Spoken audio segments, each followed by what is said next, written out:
যদি ওনার স্মৃতিস্বরূপ যদি সাবজেক্টটা ভাই আমার জিওগ্রাফি স্যার। জিওগ্রাফি। আচ্ছা, আমাদের দেশের হ্যাঁ স্যার। সর্বোচ্চ শৃঙ্গের নাম কি? কাঞ্চনজঙ্ঘা। কাঞ্চনজঙ্ঘা। আচ্ছা, এর হাইট কত?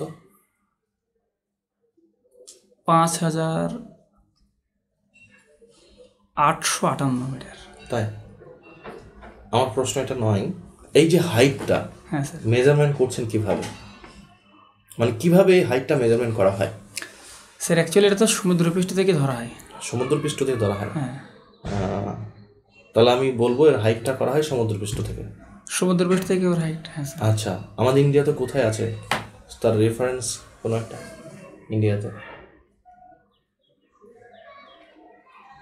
স্যার আমার এই মুহূর্তে আপনি সমুদ্রপৃষ্ঠ বললেন, আমরা জানি সমুদ্রপৃষ্ঠে দুটো টাইড হয়। হ্যাঁ স্যার। একটা লো টাইড, একটা হাই টাইড। তাহলে সমুদ্রপৃষ্ঠ তো ফিক্স থাকে না, সমুদ্রের যে সারফেস সেটা তো ফিক্স থাকে না। হ্যাঁ স্যার ফিক্স থাকে। থাকে? হ্যাঁ স্যার। তা লো টাইড হাই টাইড মানে জোয়ার ভাটা যখন হয় তখন তো সমুদ্র সারফেস তো স্যার সেটাতে একটা মিডল পয়েন্ট মানে ধরে নেওয়া হয়। এবার সেখান থেকে যে আমাদের দেশের যে পর্বত শৃঙ্গগুলা বা আমাদের মিডল পয়েন্ট থেকে। হ্যাঁ। তাহলে মিডল পয়েন্টের নাম আছে তো, সেটার নামটা বলুন। মানে হাই টাইড অ্যান্ড লো টাইডের মিডল পয়েন্ট বলছেন, মানে জোয়ারের ভাটা, সেই মিডল পয়েন্টের নাম কি? হ্যাঁ স্যার ওটা আমার এই মুহূর্তে জানা নেই। আর ইন্ডিয়াতে আছে কিন্তু, এটাকে বলা হয় MSL, MSL মিন সি লেভেল। ইন্ডিয়াতে কোথায় আছে এটা?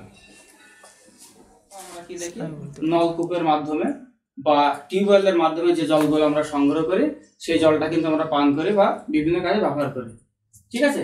এবারে জলটা কিন্তু অনেক সময় দূষণ হয়ে যায়, মানে খারাপ হয়ে যায়, যেটাকে বিজ্ঞানের ভাষায় বলা হয় জল দূষণ বা জলটা খারাপ হয়ে গেছে। এবারে জলটা কি কি কারণে দূষণ হয় সেটা আমরা আজকে জানবো। আমরা দেখি যখন আমাদের পাশের বাড়িতে সব পুকুরগুলো আছে না, ওই পুকুরে আমরা দেখি যে লোকজন সেখানে কি করছে, গরু মোষের গা ধোয়াচ্ছে বাড়ির বা আশেপাশের বা সেটাকে কাটাতে হবে, নিজের মধ্যে কনফিডেন্স বিল্ড আপ করতে হবে। তা কথা বলতে কি আপনার যেন মনে হচ্ছে ভাবছেন একরকম আর অন্যরকম বেরিয়ে চলে আসছে, এটা কিন্তু করলে আমরা ভেবে চিন্তে খুব সুন্দর বলতে হবে।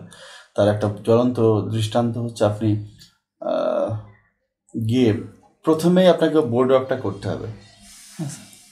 বোর্ড ওয়ার্কটা কিন্তু করতে হবে, মানা করলে তখন করলেন না, কিন্তু আপনার প্রথম দায়িত্ব আপনি কতটা বোর্ড ওয়ার্কের সম্পর্কে জানেন কি জানেন না এটা কিন্তু দেখবেন। যতক্ষণ নিষেধ না করা হবে আপনি কিন্তু করবেন। 1 2 নম্বর হচ্ছে টপিকটা চেঞ্জ করে দিলেন, আপনি ফার্স্ট চান্সেই এটা আপনার মন মতো দেওয়া হলো, তাহলে আপনি সেই টপিকটাই নিন যেটা আপনি বেশি মানে পারফেক্ট আপনার আছে সেটা নেবেন। 2 নম্বর হচ্ছে আপনি বললেন আজকের আমরা শিখবো আমাদের পরিবেশ কি, পরিবেশ কাকে বলে, কিন্তু আপনি সেদিকে না গিয়ে জলে ঢুকে পড়লেন, তাই না? এগুলো করবেন না, একদম ফাইনাল টপিক এটা দেন, তার উপরে থাকুন, সেটাকে ভালো করে বোঝান, ভুল খুঁজে না পাই ওখানে। মেন্টাল সিকোয়েন্সের সমস্যা আপনার এখানে দেখা দিয়েছে, স্যার তো ডিটেলসে বললেন। আর যখন এখানে আপনি এসছেন দ্যাটস ওয়েল অ্যান্ড গুড।